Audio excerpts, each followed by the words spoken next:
Are you ready to die? Just kidding. I didn't know how to open the message. So I get asked all these spiritual questions. Why? Because I died, met God, came back, got all the info. Now I share it in a super real, digestible, authentic way. People love it. People always answer like comments to my videos, and I'm like, oh, I'll make a video about this. And then I could never find what it is. But I'm going to talk about addiction for a second because I think that it's something that needs to be talked about. It could even be addiction to your suffering, addiction to the old version of you. I was recently mentoring someone, and something about their personality came up. They're like a very kind of judgmental, morose person. Something always has to be wrong. If things are going right, then she doesn't know who she is. So we had this whole conversation around, if you could be somebody else, who would you be? And she felt like it would be a betrayal to herself to pretend to be somebody else or to have a life where everything worked out. She felt like it would be betrayal. And so I'm wondering if anybody can identify with that. I totally can. For over 20 years of my life, I let my addiction call the shots. When I do street outreach in New York City, I always hear people's number one excuse for not wanting to get connected to care being, I don't want someone to tell me what to do. And my response is, but you let your addiction tell you what to do all day long. All day long, your addiction bosses you around and makes you its bitch. And you can't just give recovery an opportunity. You can't just think for a second that maybe the people in the treatment center are divine messengers. You know, I had to look at my life that way in order to start to get onto a new path. So is it an identity crisis or is it the next part of your journey? I recently had another situation pop up where somebody who has been a very steady, spiritual, grounded human in my life just started acting kind of like this stress machine. And it was a real shift. And it felt like a caterpillar who's become a butterfly, but decided to put a caterpillar costume back on. Anyway, why am I sharing all of this? Because I just felt like I needed to make a video, make some content. People like when I do it. Yeah, so somebody mentioned that they're in recovery and they identify with this. Yeah, we don't only get addicted to drugs and other people and porn and masturbating and food and technology. We also get addicted to the character that we're playing. And for a lot of us, that character is no good. Like, are you playing an anxious, depressed person? Do you want to keep playing an anxious, depressed person? Jim Carrey has this great quote about depression, and he says that it's your avatar saying, I'm done with this character. And that's why people deal with really intense depression, because they're not living the life that they came here to live. Their spirit is sad and wants to express itself in a different way, but the human won't let it.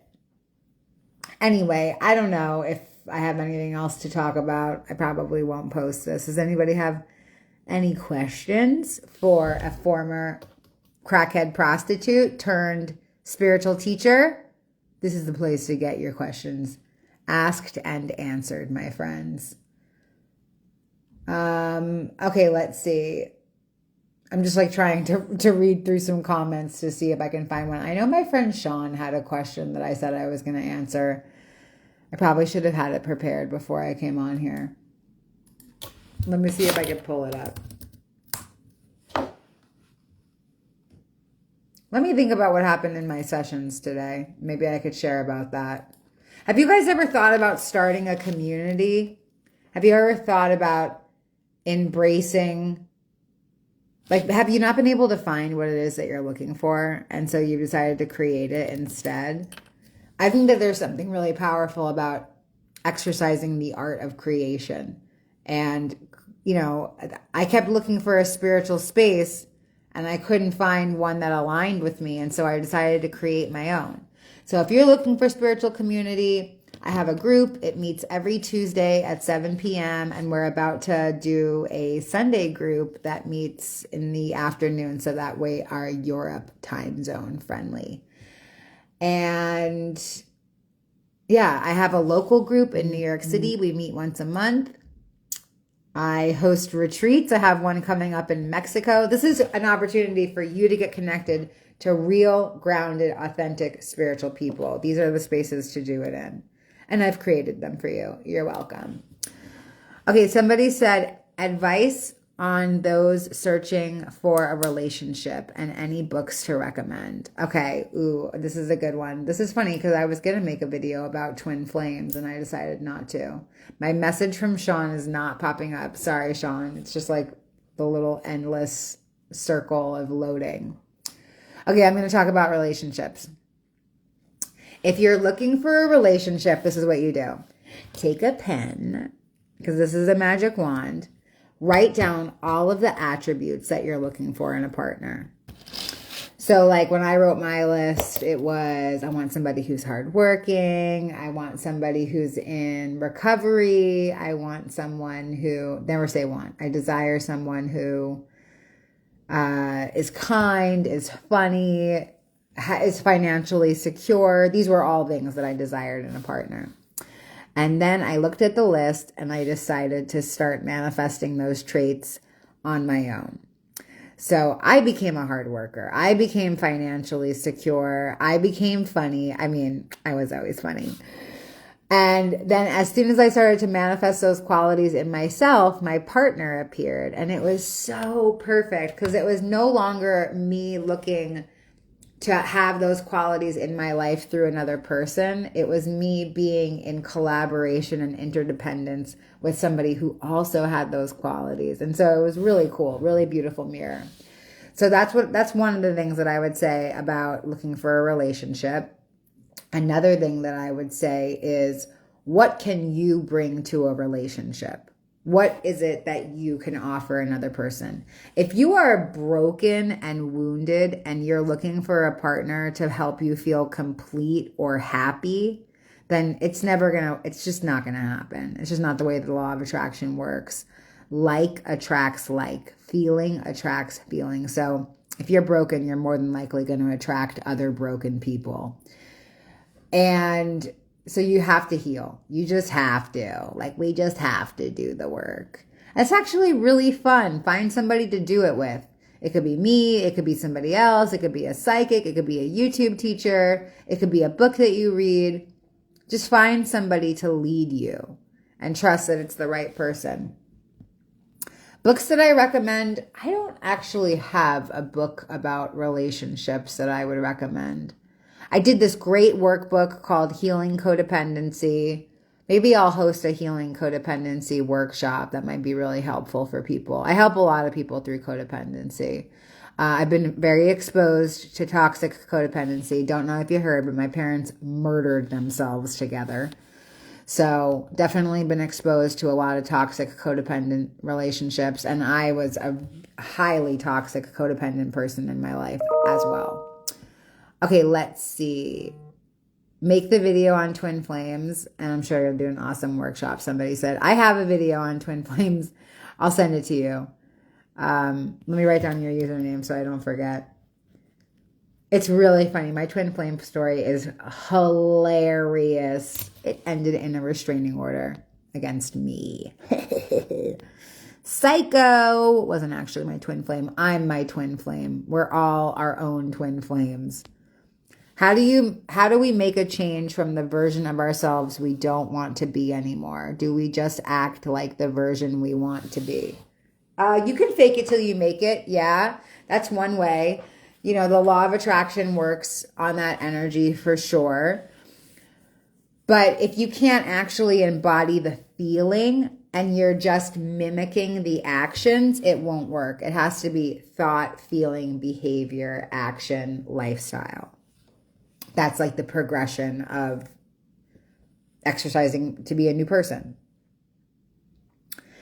There's a couple different ways to make lasting change. Number one is don't bite off too much at once.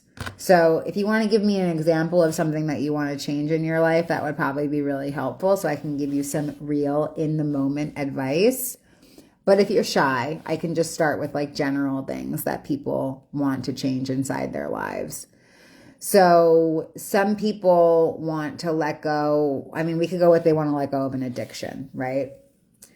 It's just about baby steps. Like, you don't have to stop using drugs today. I mean, you could if you really wanted to, but you don't have to. Maybe you could stop using drugs 20 times a day and just start using them 19 times a day. It's progress, not perfection. And 1,000,000 baby steps equals a gigantic leap. So whatever it looks like for you, if drugs are making your life unmanageable and you're about to lose your kids or your apartment or your husband or your sanity or whatever, then yeah, why don't you go walk yourself into a 12-step meeting and stop using? It's a lot easier said than done. It took me 20 years to get there. Okay, let me see if this person wrote down an example of what they wanted. Okay, this is something else. Okay, so we're still talking about making a change. So it's just about like making your change, like your action steps, laughable. Again, you don't have to bite off like this huge portion of change. So recently I was talking with somebody who wanted to start walking every day. That was one of their goals. And they're having a really hard time doing it. And of course, they set their goal super huge. It was like, I want to walk 20 minutes a day. And it's like, how about 5? How about 5 minutes? Like, let's make the goal attainable. Because then you feel so good about yourself once you reach your goal that maybe you will walk for 15 more minutes. But this person hasn't been able to do it. So I reset a new goal for them. Put your shoes on. That's it. Just put your shoes on. You don't even have to walk outside. If once you put your shoes on, you decide, hey, you know what? Maybe I could take one step out the door. Then great. You superseded the goal that you had for the day, which was just to put on your shoes. This is the thing. Like, we're tricking our brain because our brain is wired to keep us safe and quote unquote protected. And these protector parts of us, they want to keep us small. You used to be a sperm inside of a ball sack, and now you are a person, a whole human being. You have thoughts and relationships and feelings, and you're floating around on a fucking giant rock in the middle of outer space. I mean, do you actually think that you're not supposed to make this lifestyle change? It's so crazy. Live your life, kid. This might actually be the last time that we actually have an opportunity to have a life on Earth. So you better fucking start living it, okay? Because Earth is obviously dying. We're birthing a new Earth.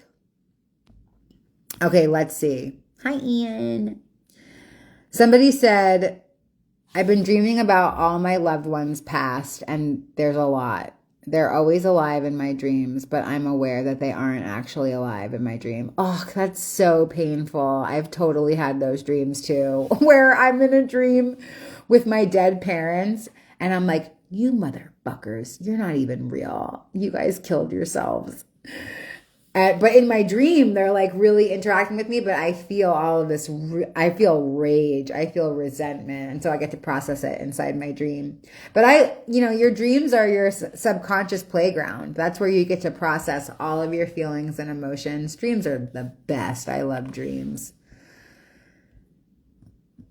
I was going to start singing that Selena song, but I won't let you guys know that I'm actually a really good singer too. I can't be beautiful, funny, spiritual, and super talented. You can't be all of those things. It's just not fair to the rest of humanity. So, okay, what is your action step that you're going to take today to do something different? What are you going to do? What's your little tiny thing that you're going to do? Okay, one of the things that I want to do is I want to stop being so judgmental. No, I don't. I love being judgmental. That's what my protector part says to me anyway. It says, no, if you weren't judgmental, you wouldn't be you. You have to keep being you.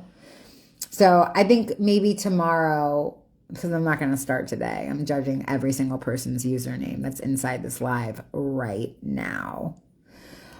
Starting tomorrow, when I get a judgmental thought, I'm just going to ask the Holy Spirit to come in and blanket me with unconditional love, because that's really what it's all about. I want all my judgments to be judgments of love. Yes, I love it. Okay, that's my goal. Who knows if I'll accomplish it? I might not. Maybe I will. Pray for me. I'll pray for you to accomplish your goals. And I'm going to leave it there. Be wavy.